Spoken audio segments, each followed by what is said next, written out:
Question. Yes, sure, we can. Which one? Grants from scratch.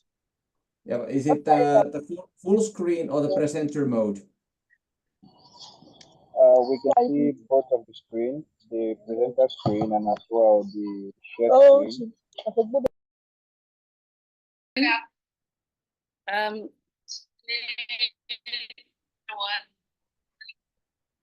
Okay. Good afternoon, everyone. Good afternoon, ISN members, our wonderful innovation hubs that are here, and the founders and everyone that has made our time to be here this afternoon. I can see all your introductions. I can see the chat box buzzing. Thank you so much for the introductions, and it's great to meet everyone here today. My name is Okoronkwo Paradise. I work with the Nest Hub, and I'll be your host for today's session. If you're Sorry, I'm getting some interference. Kindly mute your device. Kindly mute your device, everyone. Thank you. Thank you. Okay. If you're as excited as I am to be here today and you're ready to win your next grant, please react with your favorite emojis. I'm waiting for your reactions.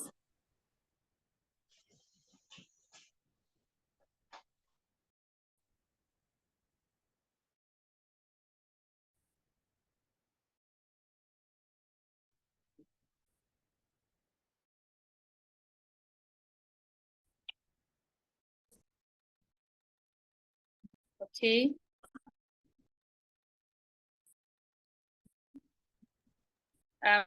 Keep them coming, and thank you once again for the time. This event, Nest Innovation Technology Hall,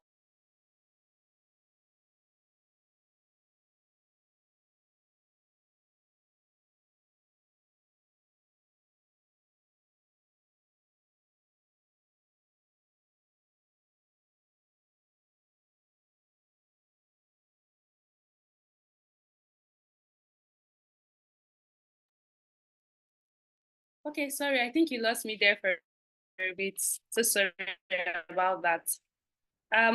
So like I said, this event is one of the first, actually the first series of the Innovation Support Network Knowledge Series, and it's powered by the Nest Innovation Technology Hub in Lagos, Nigeria. And it's, like we know, to understand the fundamentals of grant writings. So without further ado, of the Innovation Support Network, Oge Naife, to give us a brief on the work that the Innovation Support Network does, and also the concept behind the knowledge series. Hello, Oge, please, you have our attention.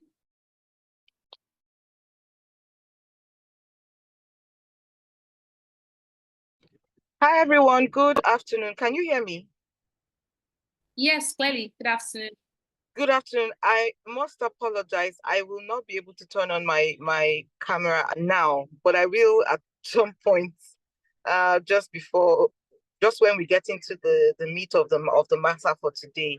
But thank you very much, Paradise. Thank you for the introduction. Thank you, everybody. You're welcome, everyone. I see over 100, okay, about 100 people on the call. Thank you so much for joining, everyone. I can see quite a lot of people, but I don't want to start mentioning names. Thank you so much for joining.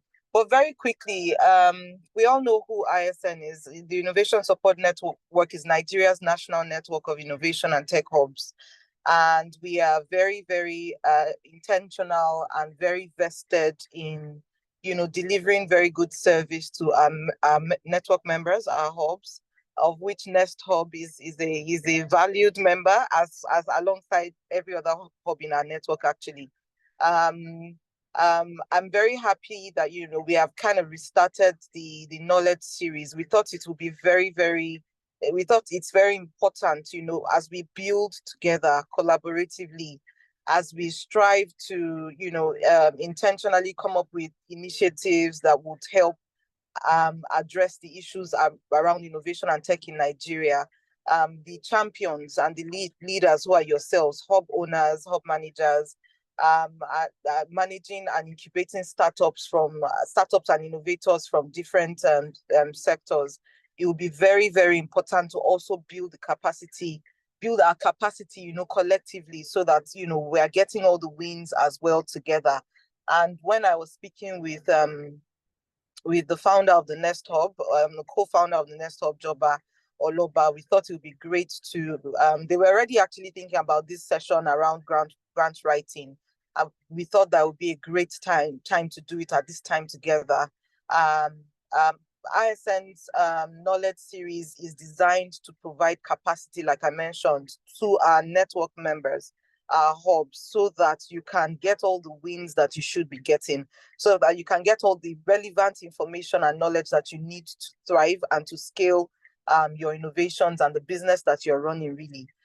There are several things that are available for us to take as hub owners and as business people, as entrepreneurs. But if we don't have the knowledge base, if we don't have the capacity, if we don't have the network, if we don't know where to take it, then we won't be able to get it. And so we just thought that this knowledge series should be a driver, you know, for that, to build our capacity, so that we are prepared for opportunities when they come our way.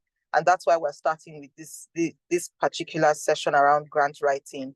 I've spoken to quite a lot of hub owners and managers, innovators, entrepreneurs. One of the major challenge that we face as business people trying to, you know, make ends meet and try to actualize our dreams is that we're unable to access grant opportunities. And in accessing grant opportunities, the very first skill set that you need is to be able to recognize those opportunities first of all, and be able to position yourself to get them. And in positioning yourself, you need to be able to respond to those calls for applications. You need to be able to respond to them. You need to be able to understand what exactly the potential funder or grantor is looking for. And you need to be able to respond to it adequately and accurately. There are skills to doing these things. And that's what we're about to be fed with today in today's session. I wish us all the best. I hope that we have our writing materials. Please try not to be distracted, even though it's a virtual session. Try not to be distracted so that you can get everything you need to get from this session. We're very happy to be hosting this alongside the Nest Hub. And what this is going to become is that we're going to be working with all our members within our network to develop and design topical issues, topical areas, you know, that affects us all, you know, so that we can learn, we can share, and, you know, we can go for the wins. That's really what this is about. So thank you again, everyone. I'd like to also thank our facilitator for today. Thank you very much for agreeing to do this, and also to thank Joba on behalf of the management of Nest Hub.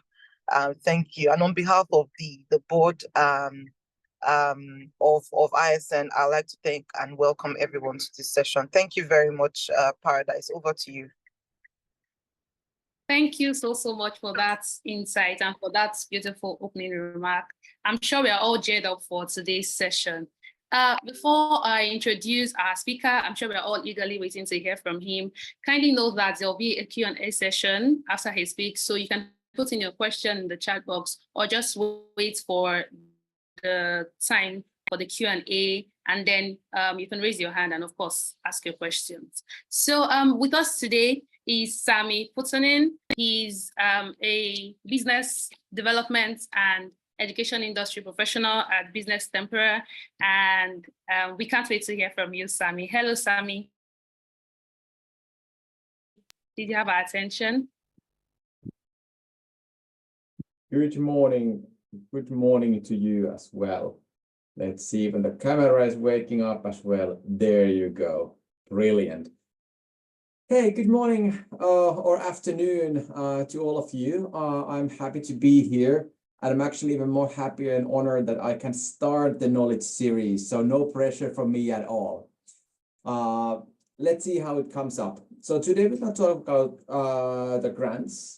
But before going to that, just briefly introducing myself to give you a little bit of an overview of my background and what I'm talking about.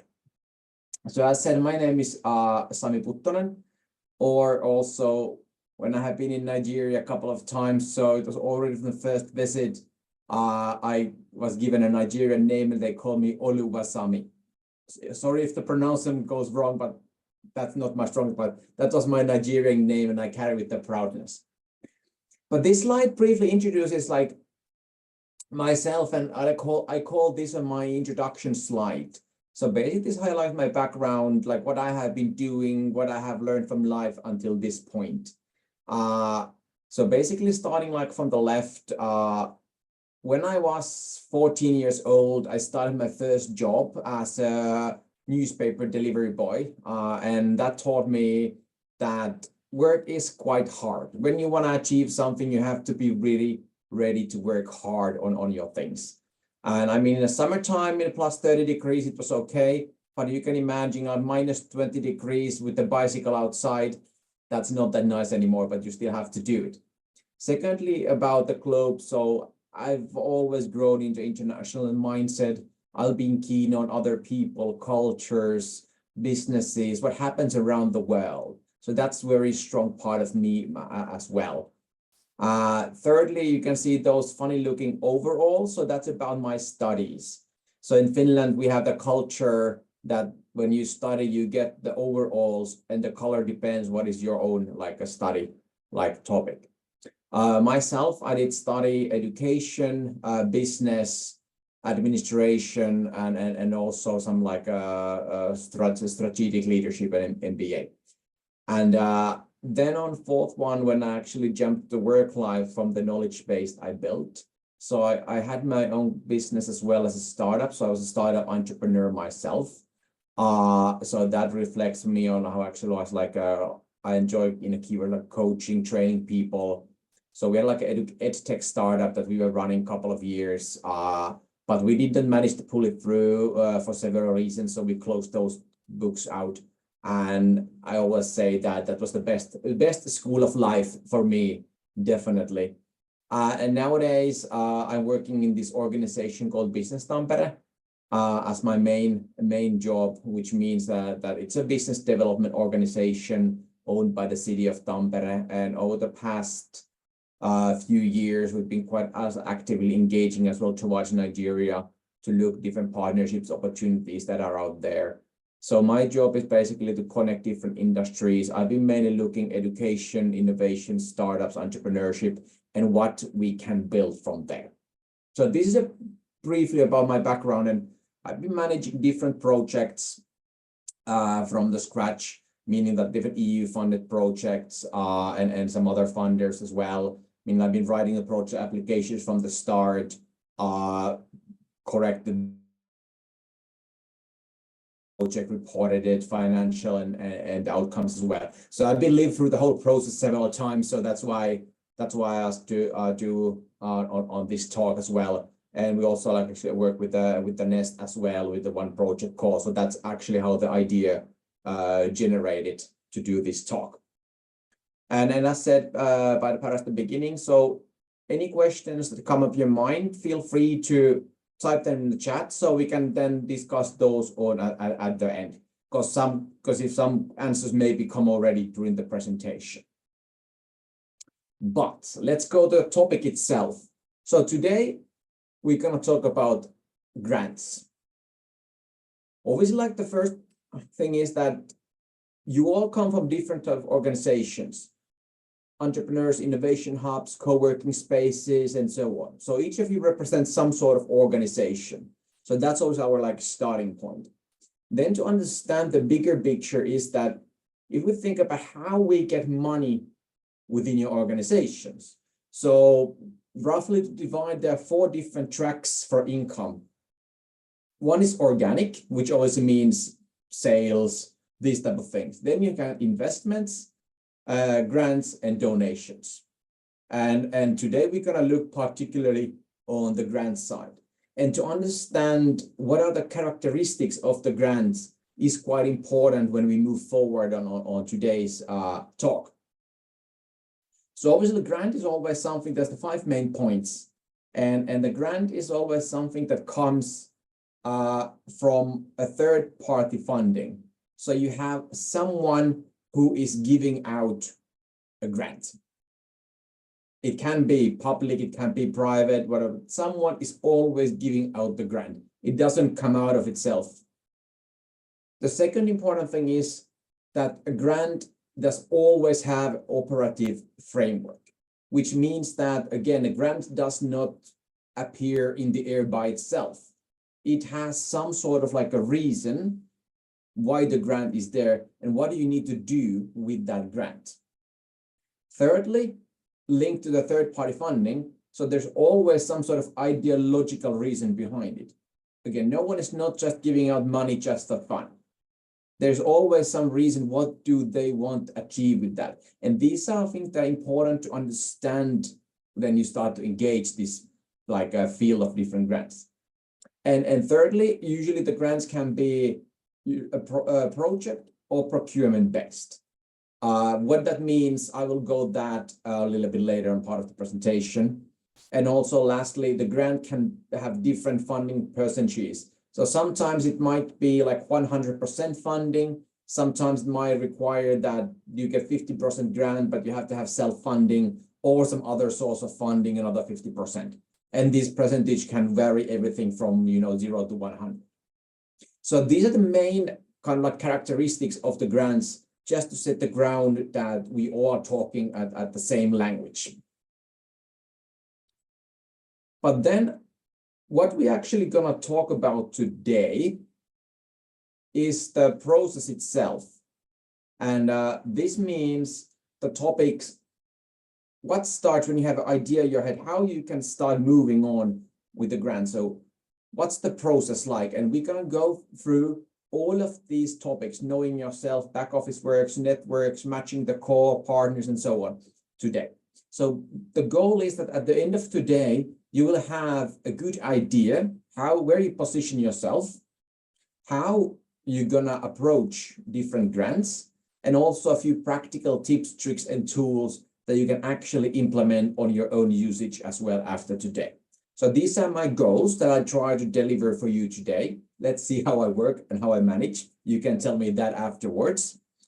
But let's start to look at the process itself. So when we talk about the grants, so the application writing is actually only one small part of the whole picture. Where it all actually starts, you have to know yourself and your organization. And what I mean with this is that I always say that there's more than enough money in the world. The question is just how you get your hands on those money that are out there. And how to link that on the activity that you are doing as an organization. Meaning that you always, when you start to approach different grants, you should have a system and a strategy in place. Where do you go? So when you think about your own organization, what is your own strategy? What are you doing as an organization? What are your goals? What are you trying to achieve? Competencies. What are you good at? What's your core? Are you AI driven? Are you like education driven? Where you are good at? So what are your competencies as an organization, of course, within staff within organization, because it all starts from the people at the end of the game. And then thirdly, linking to people, what resources do you have?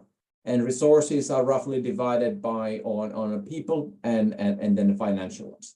So how strong you are financially, what kind of risk you can potentially carry, and also what the knowledge base you have, how you can approach different things.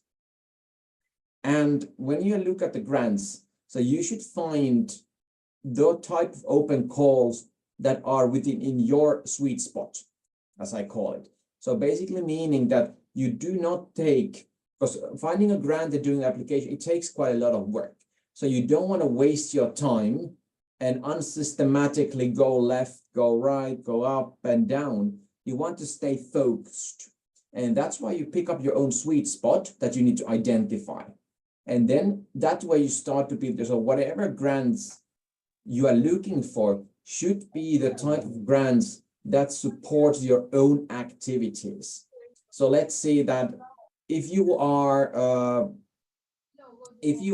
an education hub, you don't want to then take a grant that would mean like it's a building a railroad network, because that's not your core. So you don't want to go there. So you want to stay on your own sweet spot area. So things are in line with the things that you do as an organization, because A, it's much easier to apply.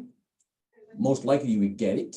And thirdly, you can get synergies from your day-to-day activities as well, from whatever will be the project that you're applying for to get the grant for. So that's the important thing we all start with. Secondly, it's a back office work. So you need to find out and know your ground where you are at. So again, if you just type in a Google like grants for entrepreneurship, it doesn't really help yet. You need to do more work than that. And this is something why you first need to get the sweet spot, so you know already where to narrow down your back office work.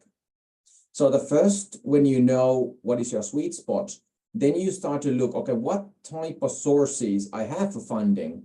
And these can be like a national or international sources. So they can be governmental grants, EU, GIZ, United Nations organizations, some other development banks. So there are a lot of different organizations, foundations, and so there are a lot of organizations that are providing sources for funding, but you have to identify what are there within your sweet spot.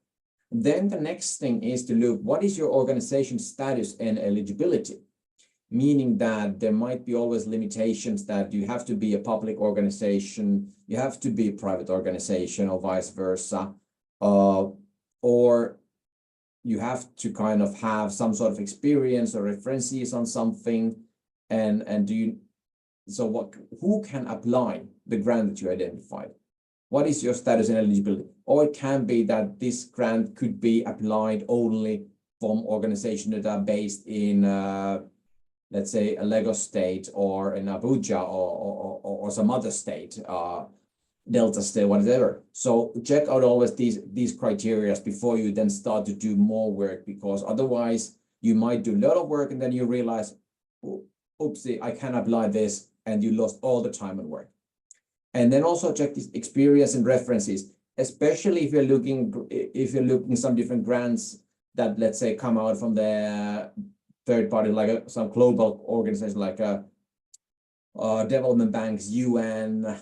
So there might be some requirements. You have done something before, you have some references, track record that you can showcase that, okay, I have been doing this type of project before, so I know that this is the thing that I'm good at. So that's why you need to give, and they might say that, let's say for the project staff, there has to be 10 years of experience on a topic X, Y, or Z.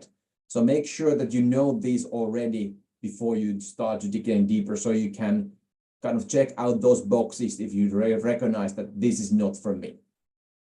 Then the last is the self-funding requirement. As said before, like some grants are 100% fund, but they can also be only partially funded, which means that you may need to bring other funding source or your own funding, some X amount of percentage. So being aware of that as well, and that links to what your kind of resource capacity, how much risk you can carry. Can you fund 50% yourself if you get 50% funding from somewhere else? So be all track in all of these things. Then when you have done this work, then it's all about networks. I mean, it's all about entrepreneurship because we are living in a connected world, whether we like it or not. Everything is more close by than never before, and it will just grow more and more. In this global scene, this business innovation ecosystem thinking is growing, meaning that you don't do things alone. So you find different partners with the network you operate with. So you specialize. And also when you build your network, you are able to gain different type of informal and also non-official information, which are not necessarily written out there, that links to the grants. So let's say if you know some people or build few good connections in the organizations that are the funding sources, then you can find out some tips if there's some project call coming. So you might get tips before, hey, by the way, there's this type of project call coming in a couple of months. We will publish that after 2 weeks, but for you, we just want to let you know so you can start to prepare. Or you can know that if there's like a no open sum, so you can kind of find out what type of sums they're talking about for the project. So you can also then, okay, if they have not written openly, but they are planned that they have a certain amount of sum that they are funding. So you may get these type of information that help you then to build a realistic grant application. And that's why you need to build these networks. Of course, I call these kind of 3 C's, which is coordinate, collaborate, and co-create. Meaning that, remembering as I said, we live in a connected world and we have this ecosystem thinking. So none of you are not alone, and you have very good baseline with this ISN network. So I said there's a lot of potential to work even closer together on these 3 different C's. So how you can work together, so not seeing each other as competitor, because you can achieve much more when you work together and you specialize. So you don't need to do everything by yourself. And this is also another topic I tap into a little bit later on as well. Another thing is like thanks to networks. So make yourself known. So get connected with relevant people, identify who are your funding sources, get connected with them, try to form them a good relationship, because those are the ones that help you forward, because you can get different type of tips and tricks kind of in this non-official information. And at the same time, I highlight as well that this does not mean that you are giving, money to someone's pocket to bribe something out. Not so usually like the processes of grant writing and the decision process, those should be transparent.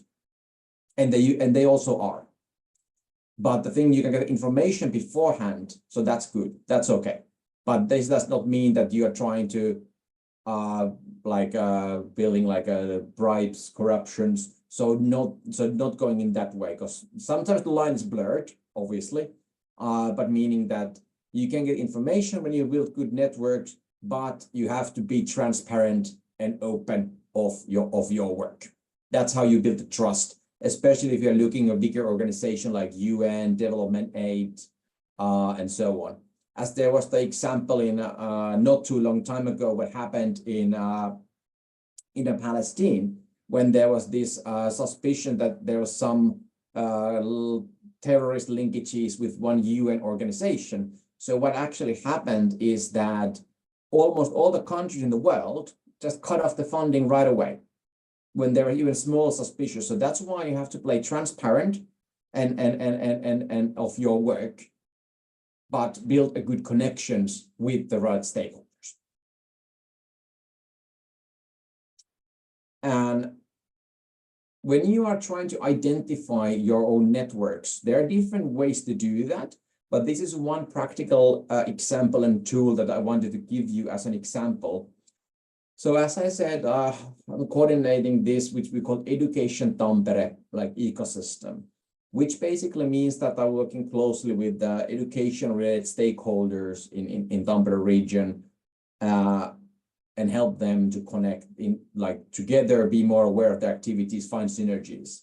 So what I did when I started to build up this ecosystem is that I defined for myself these 3 main tiers, like and profile the different type of organizations.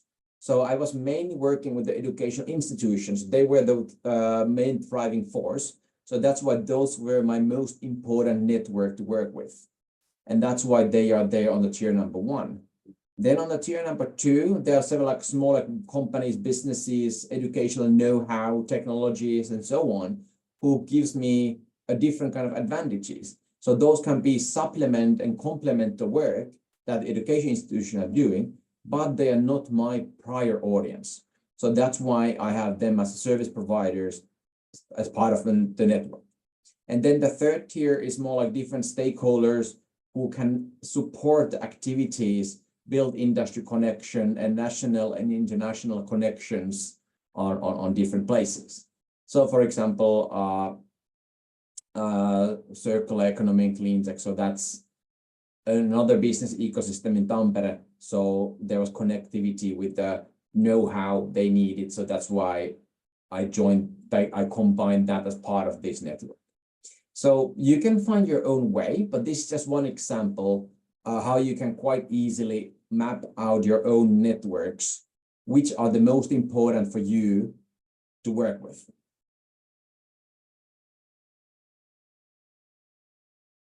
Then finally, now we start to a little bit have, you know, the kind of like a background work done.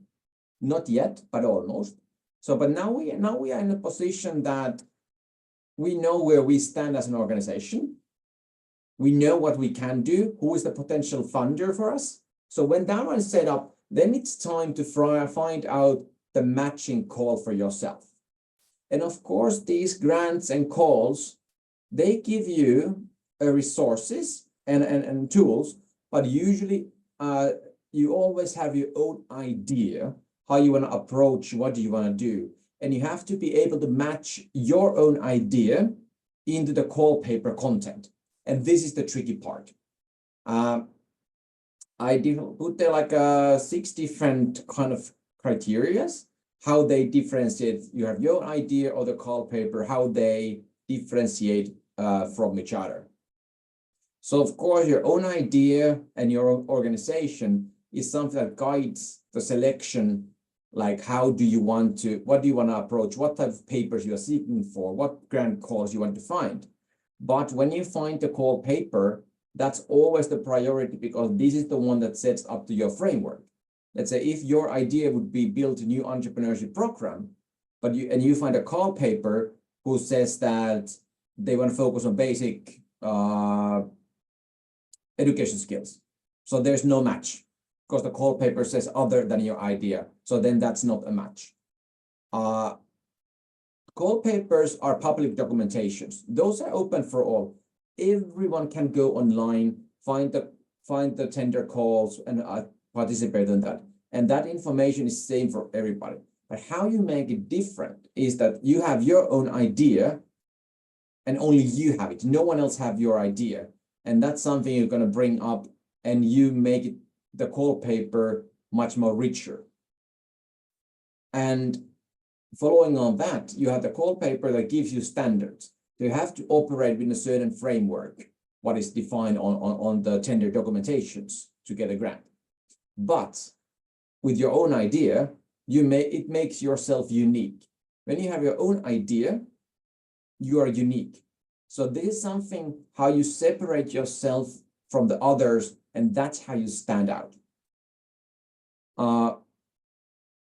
At the same time, again, the paper sets you the framework requirements.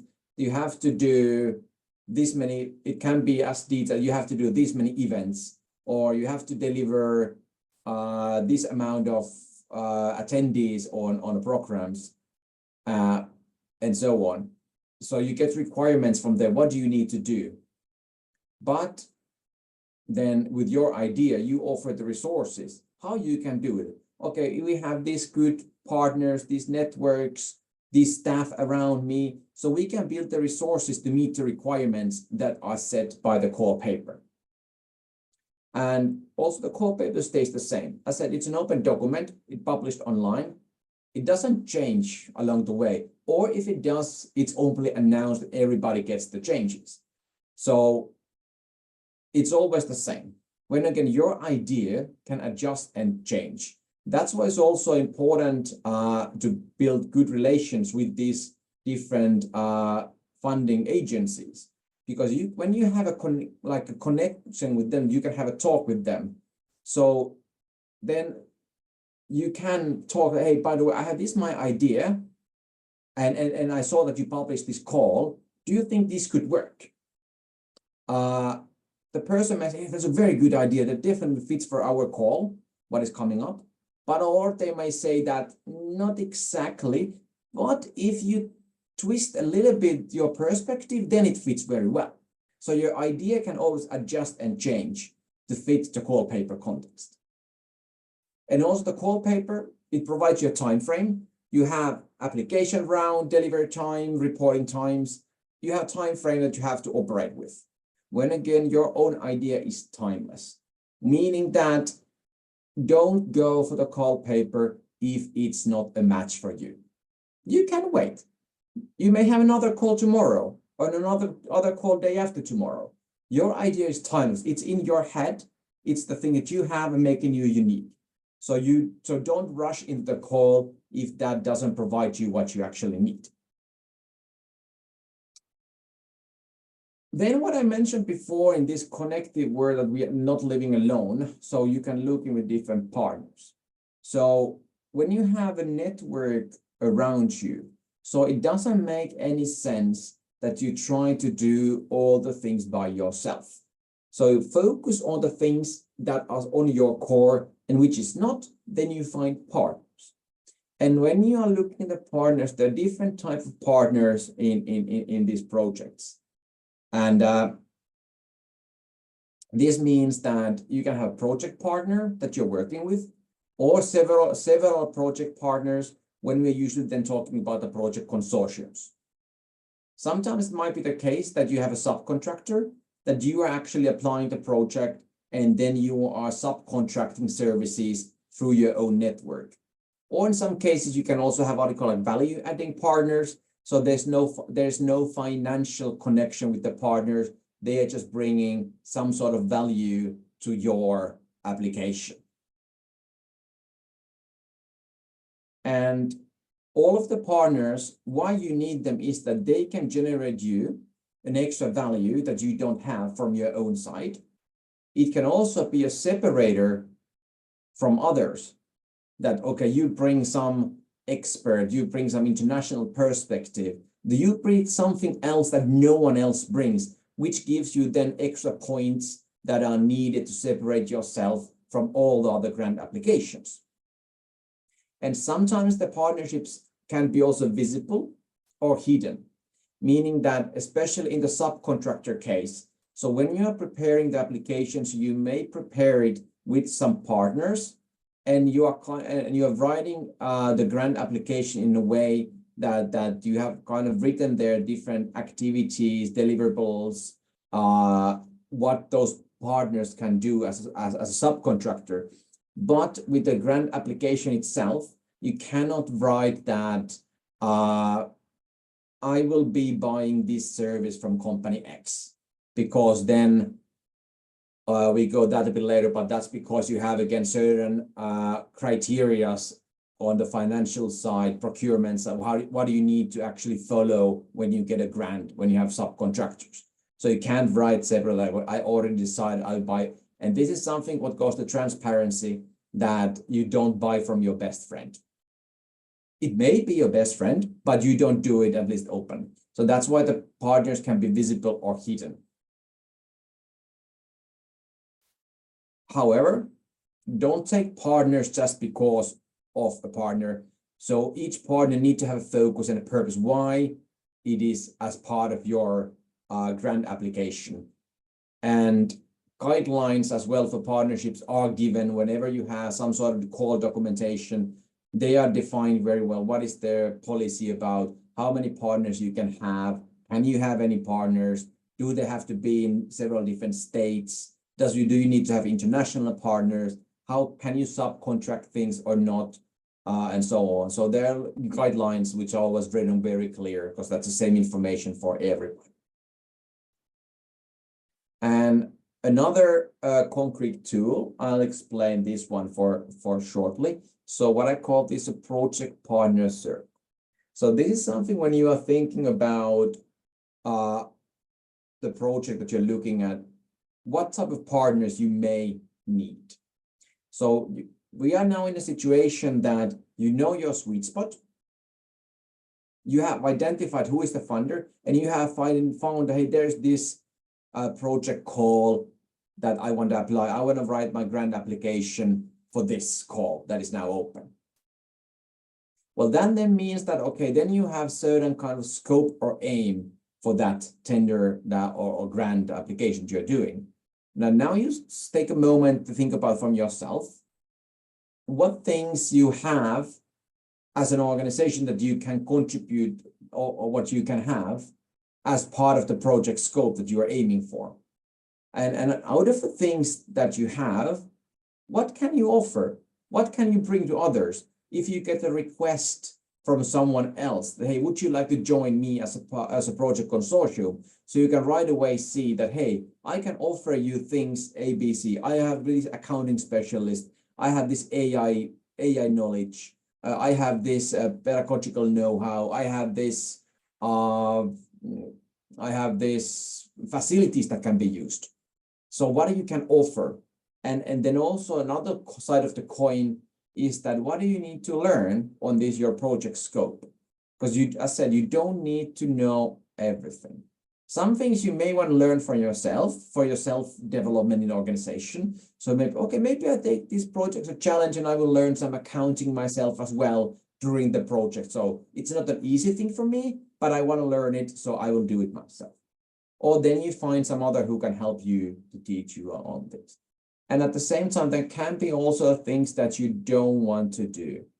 As an example, for myself, I don't like, let's say I'm not good. Like I understand basics of the finance, yes, but I'm not accountant, and I don't want to do accounting. That's not my passion.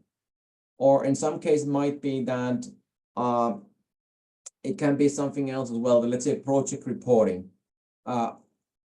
You don't like to do project reporting, so you don't want to write on that. So then what you basically do is like you recognize things, I don't want to do this. And that means that when you're looking at project partners, you need to find the type of partners that complement the things that you do not have. Either you need to learn or you don't want to do. So that's how you build a strong project consortium with the partnerships where everyone can deliver something within the project scope. So they have their speciality. So you don't need to do everything by yourself. Finally, the application itself. And like I said before, the writing the application is actually quite a small part of the whole package itself. So a lot of work that needs to be done before in order to become successful.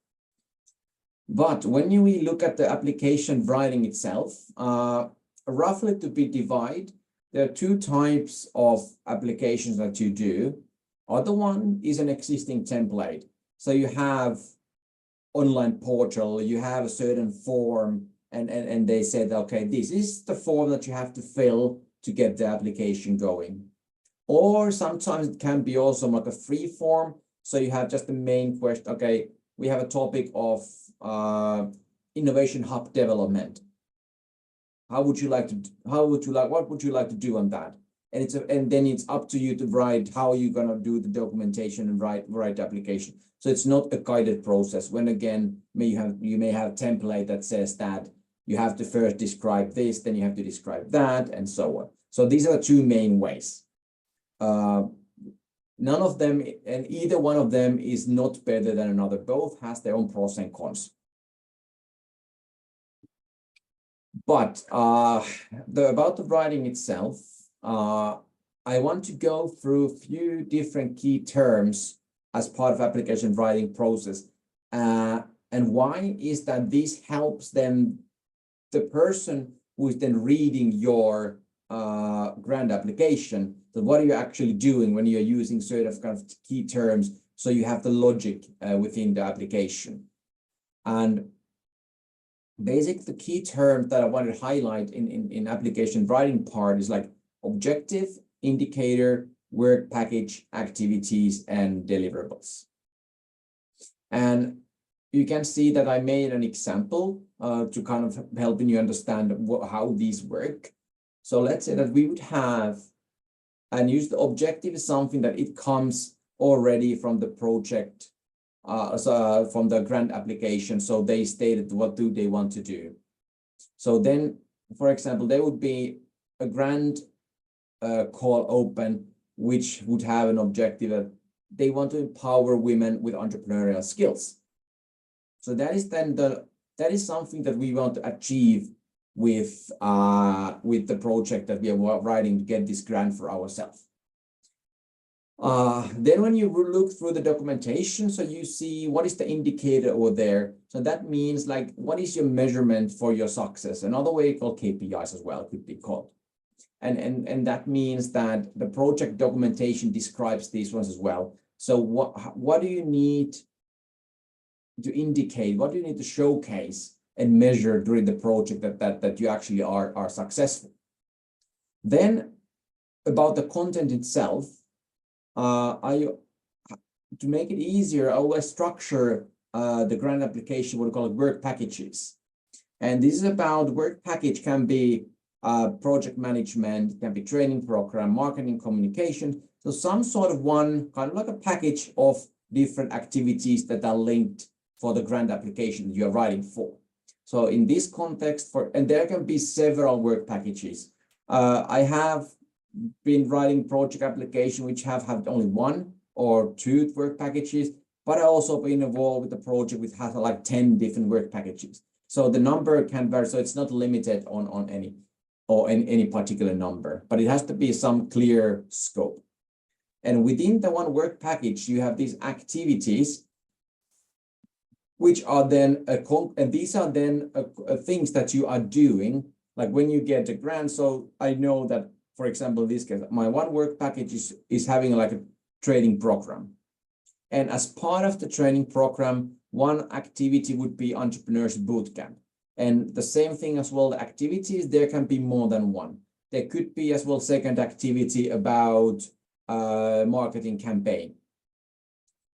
And then when you have in your own activity, so then you decide, like define some deliverables as well for that particular activity.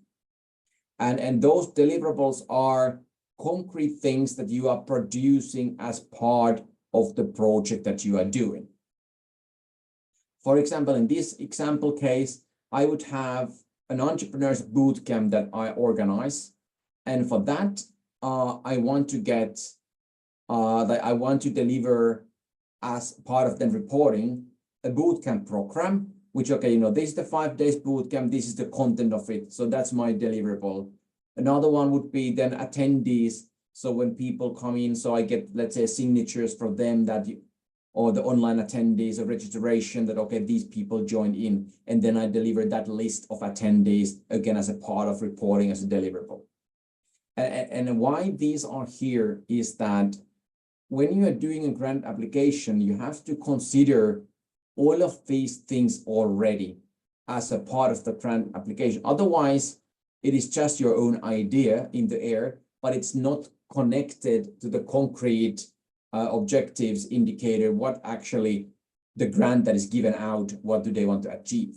So that's why you need to showcase that you have really think through how you can make things happen with the money that you are applying for. And then about the process itself.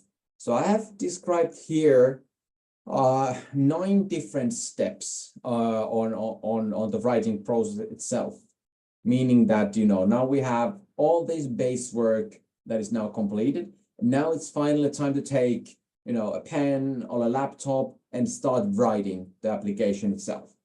And in this case, I highly recommend nowadays when there are these, like, AI has becoming as a great help. So when you are writing, like, you need to do the manual work pretty much yourself. But when you are in the writing process, so you can use AI support on this. I did last time, for example, I did my last project application, I used AI to help me with. And in that context, it really cut off some of my time on writing, because I was able to have my own idea, structure the bullet points, and then the approach that I want to take. And then with the AI, I was able to deliver actually the whole text as a content. So use AI on the writing process, but remember that you have to be the master of the AI. Don't let them take over, and don't expect that they would do a work for you. But looking at the process itself, the first and the most important thing is to familiarize yourself with available documentation, required annexes, extra documents, whatever is needed from whoever is that state was giving out the grant. And that's basically the back office work, the base work, what we talked just before. So that's the most important thing that you need to know. Then you have the call paper on your hand, and you can see that, okay, this is now what I'm doing. Then usually sometimes those call papers are very complex text. So because they are kind of, let's say, neutral in a way. So then there's a lot of as well, usual type of content is not that important. So then when you familiarize yourself with the documentation, so write yourself in a separate sheet the key information. What is the objective that the grant want us to achieve? What is the key deliverables, what we need to actually do? Is there some particular activities, limitations, frameworks that are given out in documentation? So took a separate sheet and do for yourself this kind of key information sheet. And you can write as a text. If you like to do mind maps, you can do a mind map as well. So this is again up to you. What is the type of approach that it's comfortable for yourself? Then the number 3 is actually to create a separate document. But this is particularly when I mentioned that there might be these applications that have a fixed template you have to fill. Usually if it's an online-based form, so it's very difficult to work directly with that. So I always suggest that you do a separate document and let's say a shared Google Doc, so you can actually then edit it with your others, with your colleagues as well. So, and then when that one is ready, so then you copy paste the content into actual application form. And when you have created a separate document and you have the base structure there, then it's time actually bring your own approach and ideas. But like I said, the idea that you have, how you want to use the grant that is coming out in the most sufficient and best possible way, how you can stand, what impact that you can do. So this is now where you can actually enlighten that one out. So you bring your own approach, your own ideas into the given framework by the documentations of the grant. And also give your project a good name. So it's not just a project, give it a nice name. Then when you have built this base framework, how you can approach the project, then you start to work on these work packages. So how you gonna implement the things that you have, your own idea, how you approach that, your structure. Okay, it needs a communication work package. It needs this training camp work package. So you try to break it down in smaller pieces that what is depending on the structure that you have.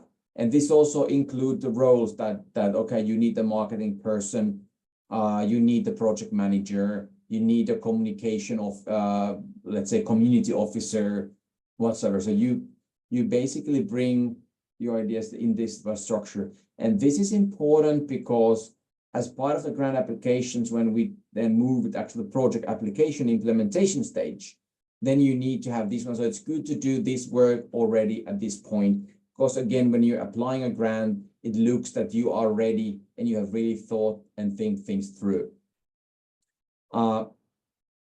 Then is the budget. I'm going to talk about a budget separately after this slide, but basically just saying that then when you have built yourself this implementation structure, so then think about the budget, and the budget according to requirements that comes from of course who is the giving out the grant. So this what framework requirements, how much it is, and so on. Then connecting the project with sustainable development goals. This is something which is very important and rising trend. Sometimes it's already mentioned in these kind of grant application documents that this is supports SDG 1, 3, 5. Sometimes it's said directly that you have to link it with those activities, but even if it's not, always bring and bridge the connection. How does your project approach and actually influences on SDGs, and what kind of impact does it make? That gives you again a bit more extra points on when they're evaluating a different type of like a grant applications. And another topic I'm going to touch at the very end. Also, don't leave it just in a way that you get $20,000 and with $20,000 I'm going to do this, but that's it.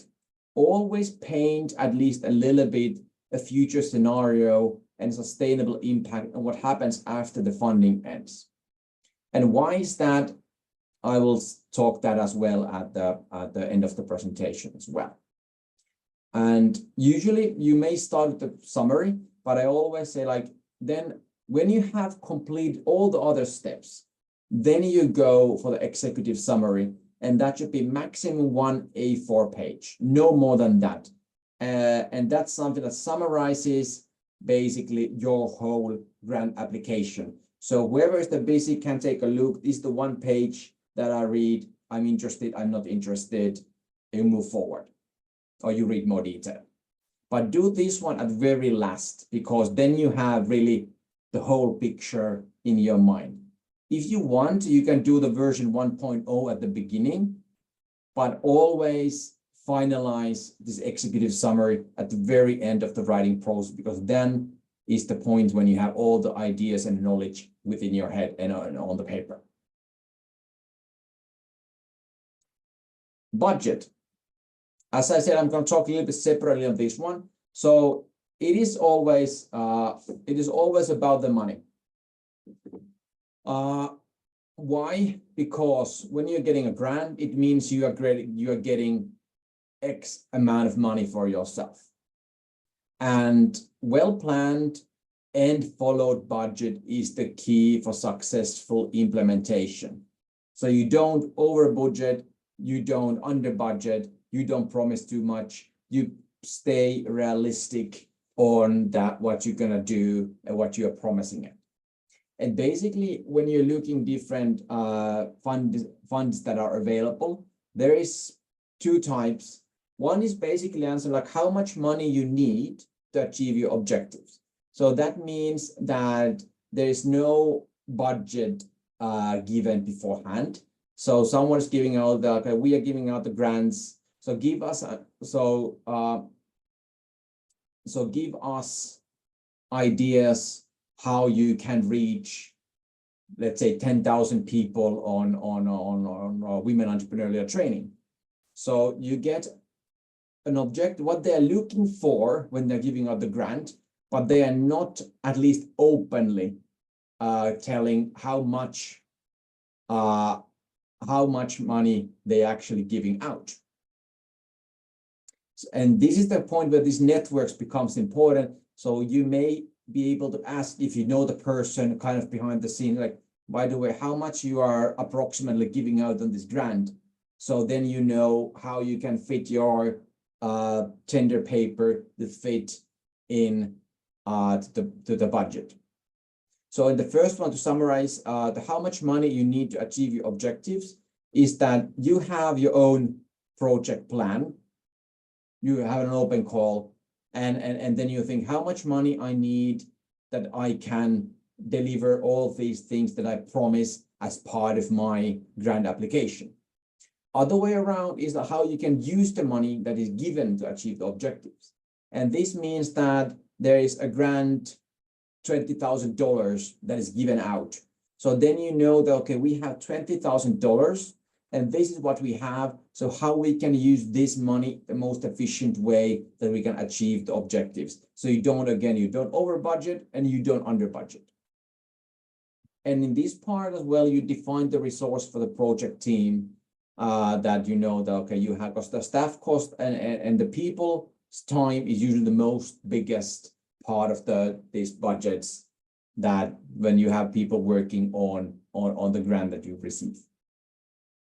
So you define resource like how many people you need to work on this project. You need the project manager full-time, maybe a marketing person working 50%. Maybe you need a community officer that spends 1 day a week on this project and so on. So you define the resources according to project team roles that you have defined beforehand. And always follow the given budget frames that comes from the call documentation. And this means that there can be already given cost categories, not always, but if there is, you follow what is given and you follow those guidelines, how you have to give the budget out, how you have to define it. But if there's not, I still recommend, for your own sake and for your own help, you use different cost categories. And these are just an examples. I would say these are the only, let's say, six most common ones based on my experience, but there can be some other things as well. And this is something that when you start to plan on your budget, okay, I have this amount of people working on the project, my staff costs are $10,000. In order to actually get really impact that I promise, I need to create a lot of awareness. So maybe I need to put another 10,000 just for marketing and communication acts. Maybe in a project, I have promised to organize one big massive event. So then it means that, okay, let's put a 15,000 for the event cost. Traveling, if it requires within the domestic or international travels, you budget that one there as well. External services are something that if you are buying a consulting expertise, if you are buying a let's say a logistic, can be also traveling costs. But if you are buying services from someone else, when I mentioned, okay, you have the network around you, so you may want to subcontract those things that are not on your core as an external services. And with those one, you need to follow the possible given guidelines on subcontracting, that you cannot buy directly from someone, you have to ask price comparisons and so on. But these all are always very well defined on the project documentation when you are applying a grant.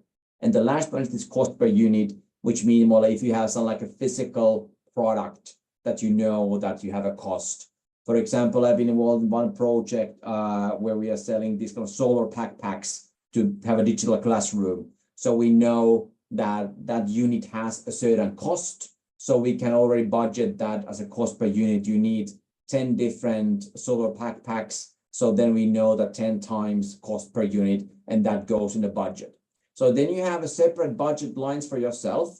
So it makes it easier then to follow. And already, again, when you're applying a grant, it looks like you have really thought through how these things are. So that's about basically writing a grant application. But I wanted to just quickly, not go into detail, but touch on a topic of implementation and reporting as well. But as I'm not going to spend too much time on that, because this would be a completely story of its own, but it's important to understand the whole process. So basically now you're having at this point, you have your grant application ready. You have funding party guidelines that whoever is the party or stakeholders giving out the grant. So you know the guidelines that they are giving. You have the project budget, and you have the timeline when you have to deliver the things. And now you are then submitting those, and then you are getting the confirmation, hey, yes, that's a very good grant application. We're going to give you the money for that. And then you need to turn this into project plan. And you always need a project manager who is then looking after the topic, because you need to have someone who's responsible on the project. Otherwise, things will just fall out of the hands, and then you find yourself in disaster. Then when you are doing that, when you are implementing, so you follow the project plan, which is built based on your grant application.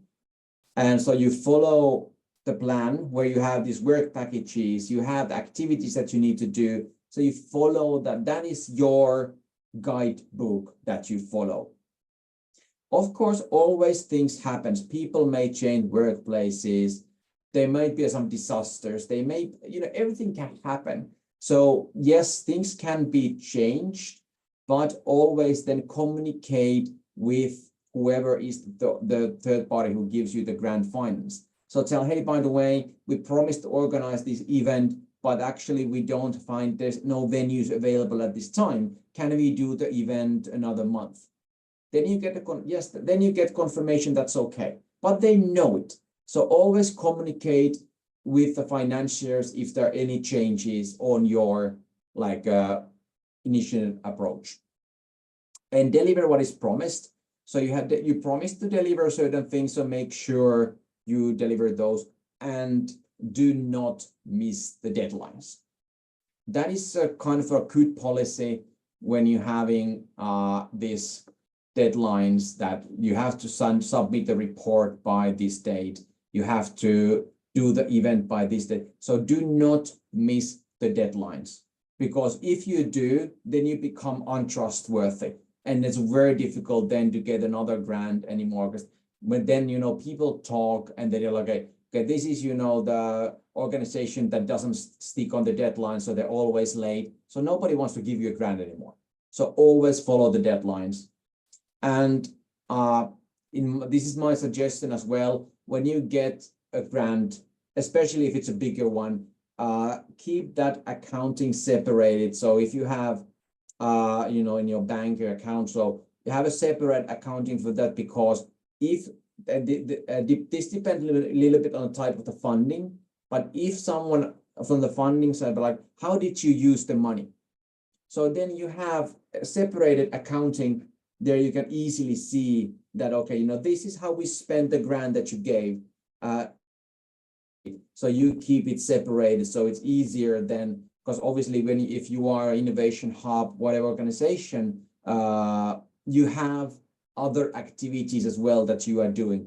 You have maybe, the other smaller business that are renting premises. You have some other events at your place. You're doing maybe a few projects at the same time. So you keep per project accounting separated. So it's easy then if someone asks to showcase, this is how we use this grant. And this goes for this transparency and building a trust for these financial organizations. So then they know that you are actually doing the things that you promise with the money that you have been given for. Lastly, but the most annoying part, basically, but still very important, is the reporting part. So when you write a grant application, you promise that I'm going to deliver and I'm going to do this, and that. This is my objective I'm going to reach. So whenever you are doing different things, always remember to document. So then you can showcase, okay, I had this event, you have the picture of the event, you have the attendee list, you have this one, okay, this is my signature list. You have some marketing material, so you take a photo of the flyer or Facebook ad or something, you take a screenshot and you gather this documentation on activities that you have promised to do, because then again you can showcase and say, hey, this is what we have been doing, and no one can argue against you. And links to separate accounting, be precise on financial side. That of course there might be, but there is always small changes, but don't find yourself in a situation where someone gives you $20,000 and then you're suddenly reporting only $15,000 and the project ends, and then you ask, where's the remaining $5,000? Then you said, I don't know, because then you're never going to get another grant from that organization anymore. And meet the deadlines. I don't want to highlight that enough, but meet the deadlines. And then reflect with your clients, beneficiaries of the project, also the financial party. So reflect with them. is this now good? Are you happy with the report? Should I, highlight something else? So when you're doing this reflection, it gives a good impression from yourself to work with these financial parties. So then they know that, okay, these really want to actually, deliver things that they promise, and they want to actually learn of the process as well. So they're not just for the money. So then it's much more easier for you to get another grant application when you are known. And this goes again back to those networks, when you make yourself known and trustworthy. So you will get much more easier grants after that. Last, but definitely not least, always when you're applying a grant, it's a project. And I'm sure you all know what is the difference between the project and the process. But just in case, project has a start and it has an end. So you get a tender call, you see that you have an idea, you find a grant available that fits on your idea, you implement it, and then it's done. But what's then? I mean, what happens after? And this is why you always find your sweet spot and do things that are anyways part of your own core activities. So you always have a continuation plan in place, which you already reflect on application writing stage. Because too many times I still see that there are projects, very good ones, that are doing great things, but the project starts and the project ends, and all the knowledge, results, whatsoever that have been done for the project just vanishes. So there is no continuation. Then you may go another year and someone else comes with the same idea, and then you do the same activity, same things again, instead of building it as a process that I do this entrepreneur program for these women at the moment, and after that one, we can scale it up with the other innovation hubs. We can maybe conceptualize. So have an idea on your mind, what happens after the finances ends. And that's also something that those organizations that are giving out the money, they really like, that you have some sort of idea afterwards. So you're not just doing, again, not just for the money and just for one project. So you're actually doing something that develops your own organizational capacity and activities forward. Almost ready. So at the end, this is your checklist.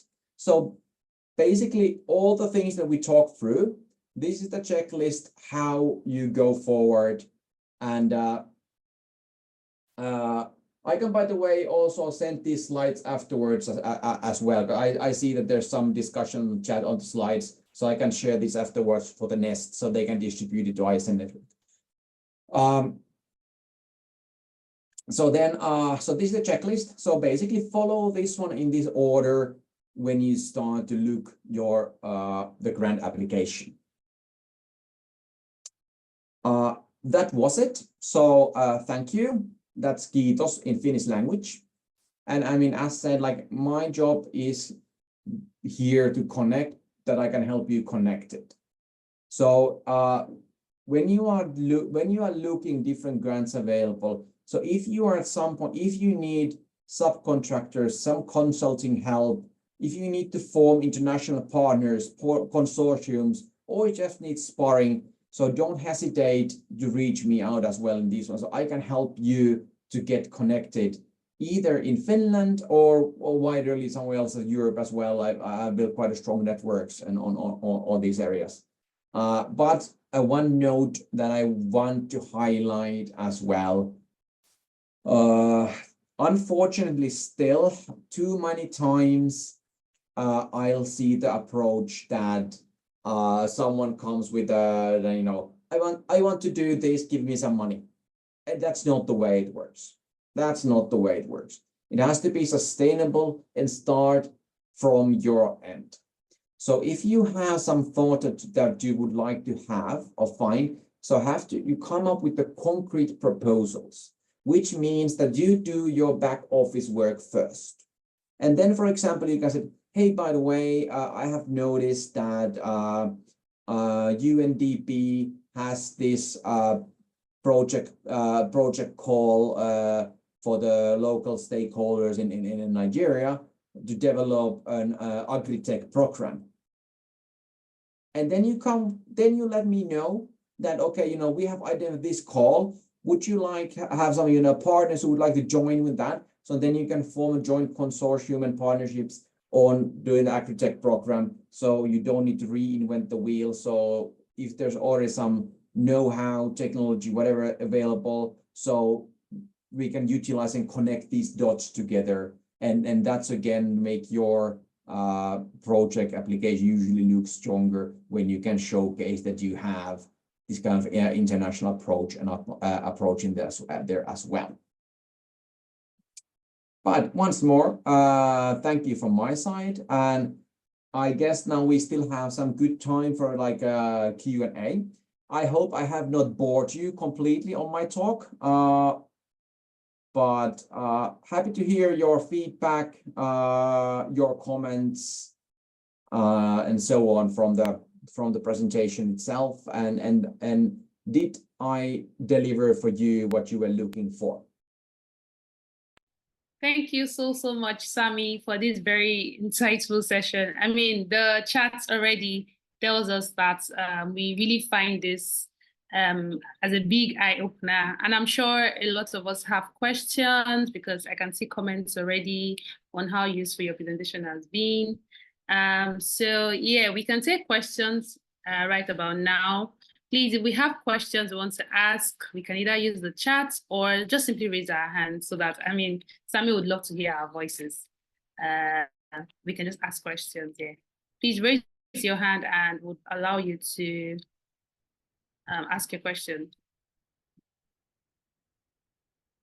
Yeah, I can see Deborah's hand. Okay, please, Deborah, kindly go ahead. Hello, good afternoon, everyone. Thanks, Foundry. Thanks to Mr. Samuel for this opportunity. I really enjoyed your section. Though you try to speak very clearly. You're not African, but at least I could hear you, and it's nice. You were all so precise, and also thank you for sharing the slides with us. So I have some questions, right? First one, can you hear me, please? Yes.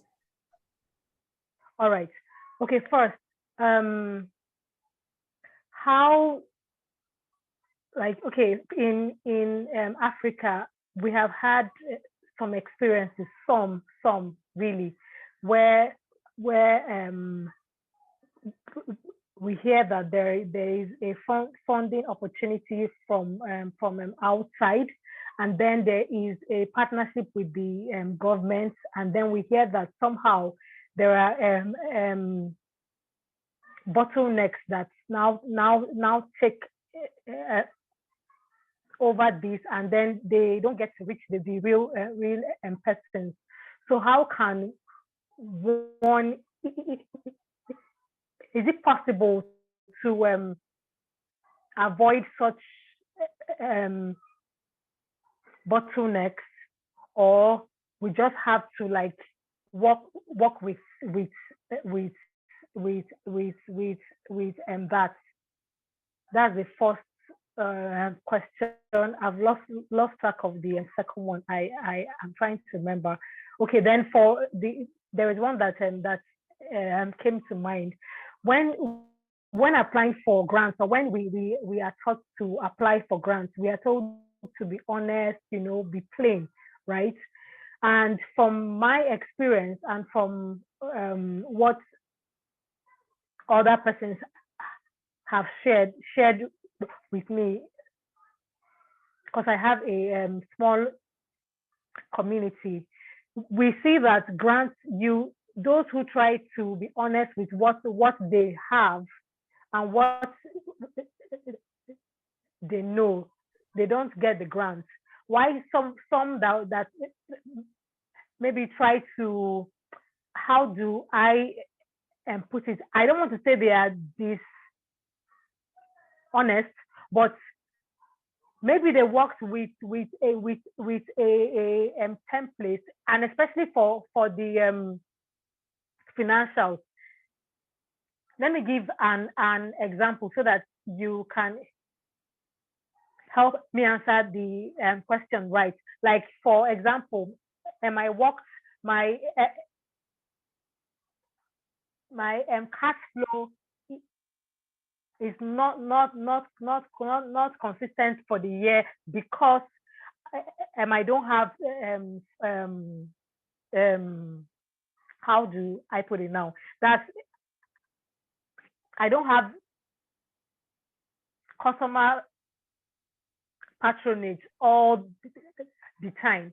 So when I show my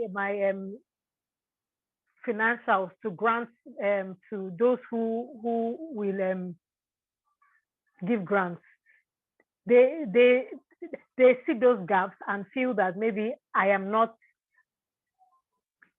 financially stable, and then I don't get the grants. Then for some, they somehow find a way to fill up those gaps, and it seems like they have stuff that they are doing throughout the year, and yet it is not so. So how do we navigate that and still access grants? Thank you very much. Okay. Let me try to answer on the first one as well at the beginning. So working with the public sector, it's always challenging. It's always slow. There's no way to go around it. And I think that's everywhere in the world. But in order to get through those bottlenecks, it goes to the point that I mentioned, that you have to build your networks and you have to get to know the right people. And when you know them, so they can help you with the process, they can help you put some pressure on the decision side as well. So you need to build this network of those influencers who are in the funding party or from the government side, depending on the case. So I would say, so that's the way how you can at least probably not make the bottlenecks disappear, but at least make it a little bit smoother, the approach. And for the second one. All right, I get that. And for the second one, and basically what I at the very beginning of the presentation, remember I mentioned there are a few different ways how the organization can build their financial capacity. And only one of them were grants. And I never recommend that you build and base your all activities on a grants, because it's uncertain, because grants are, again, project based. You may get it, you may not. So the first, you try to find a way to build a more sustainable financial base that you can showcase and now I'm not talking about that you should build like $1 million business. It can be very small, but something that you can showcase the numbers and the track record that, okay, this time, now we have 10,000 Nairas, next month 20,000 Nairas. It can be as small as these ones.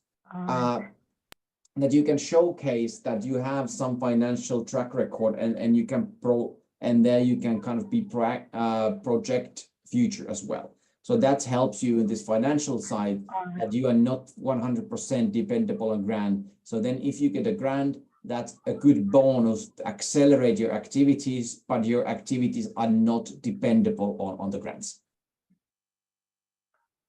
All right, thank you very much. It was clear. Then I saw there's a question on a chat about what are the most common mistakes that applicants make and how to avoid them. The most common mistake is that you are lazy and you don't do your homework. Meaning that when you are doing the grant applications, you have to know what you are applying for and what are the frameworks. So that's why it's very important that you read the documentation, that you understand for what purpose this grant is. And that's the most common mistake that you think that, okay, I'm going to get this grant just from my idea without doing the homework. So the most common thing is that you don't do your homework well enough. And then you just go for grants here and there. So stay focused and do your homework. That's how you can avoid the most common mistakes. What else? Okay, thank you, Sami. Yeah, we have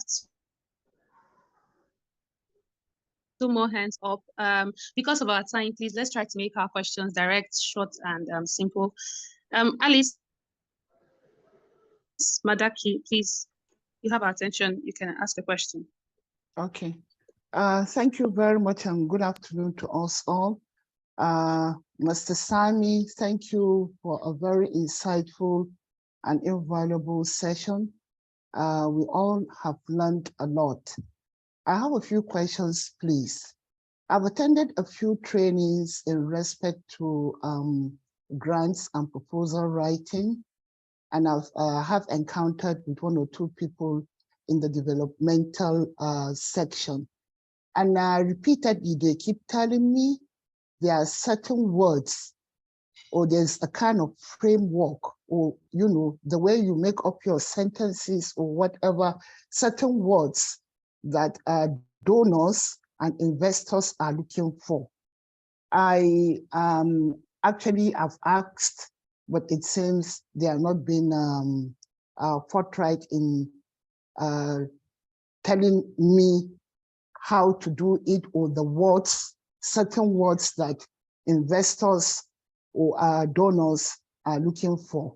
Mr. Sami, I don't know if you know them. Can you kindly share with us? And my second question, you dropped your contact there, and magnanimously you said we should get in touch with you. In order to save you the trouble of everybody, we're about 100 and even more. If everybody will start sending you an email or WhatsApp, please, can you kindly send the link for us, you know, to apply for a grant? I think it will be too cumbersome for you.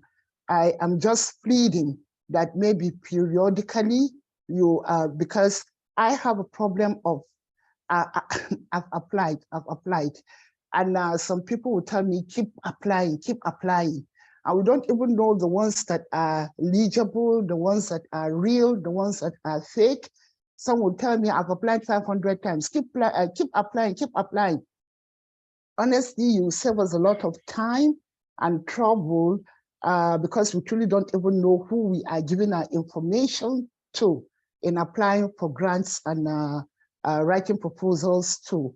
Maybe periodically, once in 2-3 weeks or in a month, if you can compile some real eligible donors or grants, and then you send it to the admin, and then we have a WhatsApp chat group, and then they can drop it for us. We'll truly appreciate that. And then my last question, I'm an entrepreneur. We have a limited liability company, and we also have NGO. We have an NGO for social corporate responsibility or corporate social responsibility. And we've changed names over the years. We registered with the local government, we've registered with state government, and now we have registered with the CAC in Nigeria, and we've changed names. And for years, we've not done anything with the one registered with CAC and with different names. What now if I'm applying for a grant for our NGO, and they are asking for evidence-based activities you've done before? How can I marry the activities we've done before with the new company and match with the new NGO for them to actually know that we have done some activities before? And how will it affect my proposal writing, especially for an NGO, if for maybe about 4, 5 years, 6, 7 years, or thereabout, we've not done any activity? Not at all. Actually, for all these years, I've been concentrating on my business. we've not done any activity for an, for our NGO. How will it affect my my proposal? Thank you very much, Mr. Sani. Thank you.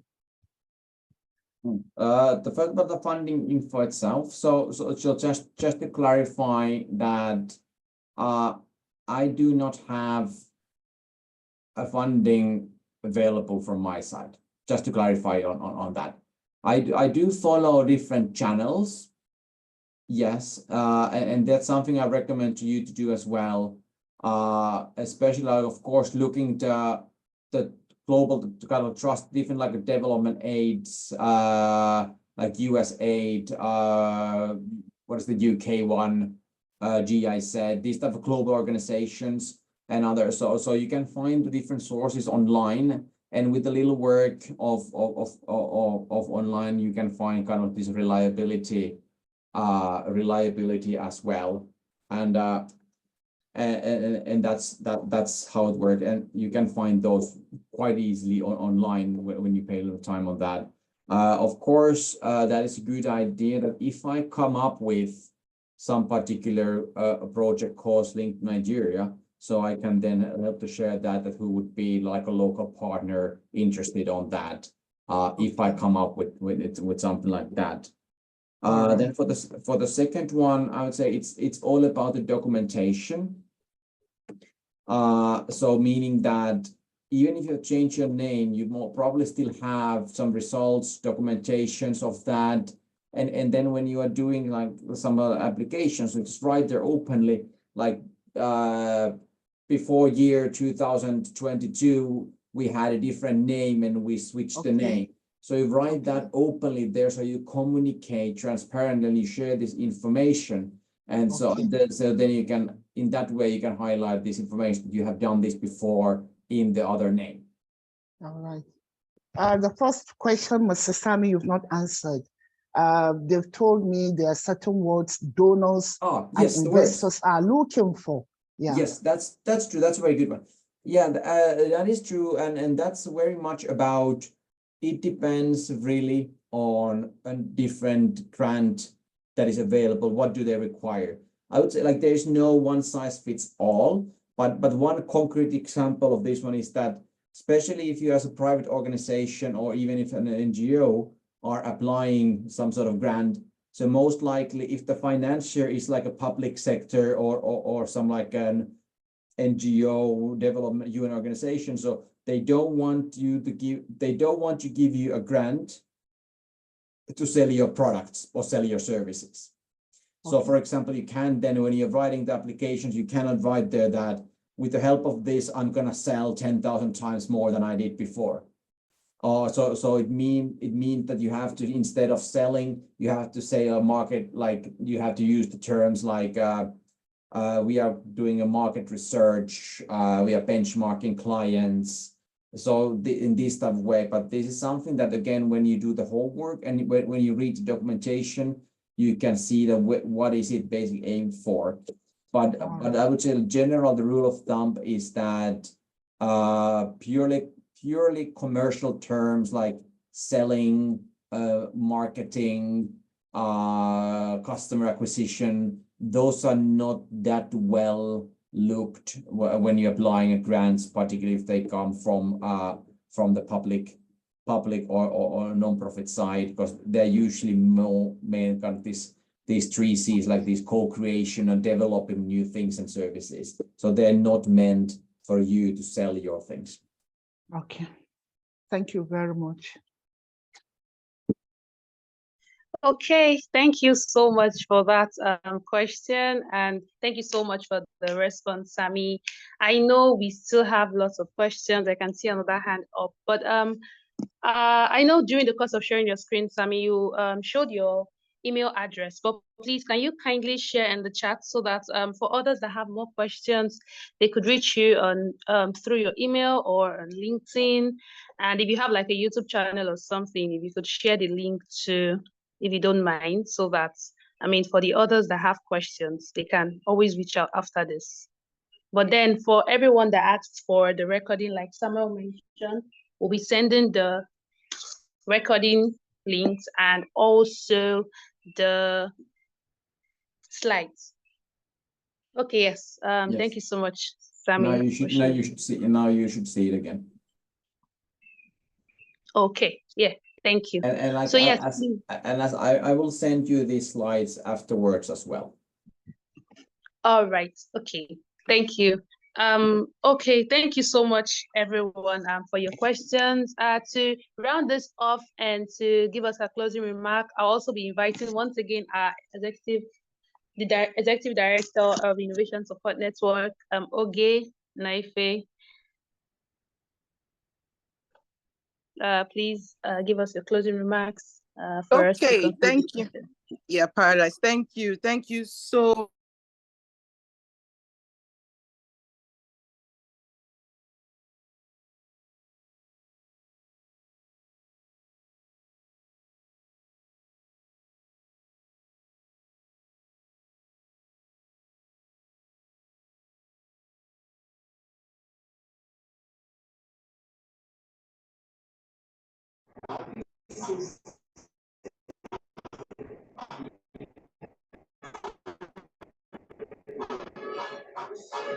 I can't hear anything, please.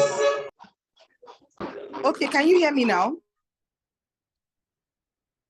Hello, Yes, can it's you hear better me? now. We lost you for a bit, Yes, yeah. better now. My goodness, I was speaking to myself. I'm so sorry. Sammy, I was saying thank you very, very much for sharing with us from your wealth of experience and knowledge.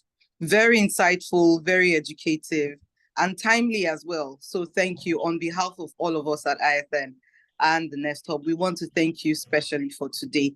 I thank you also for being very generous with sharing your email address. You can be sure to get a lot of emails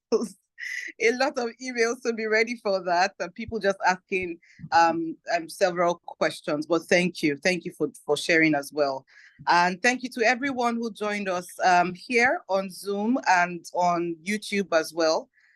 Thanks for joining. I hope that you've learned quite a lot. To remember that the aim and the goal is for us to remain profitable, for you to be sustained in the work that you're doing and be productive as well with what you're doing. So thanks for joining, and expect quite a lot more from us with the ISN Knowledge Series. We'll be bringing to you very shortly the next sessions that will happen after now. Thank you, everyone. And on behalf of the directors of ISN and the management team and the secretariat, and on behalf of Nest Hub as well, I'd like to say thank you to everyone. Have a great rest of the day, everyone. Thank you.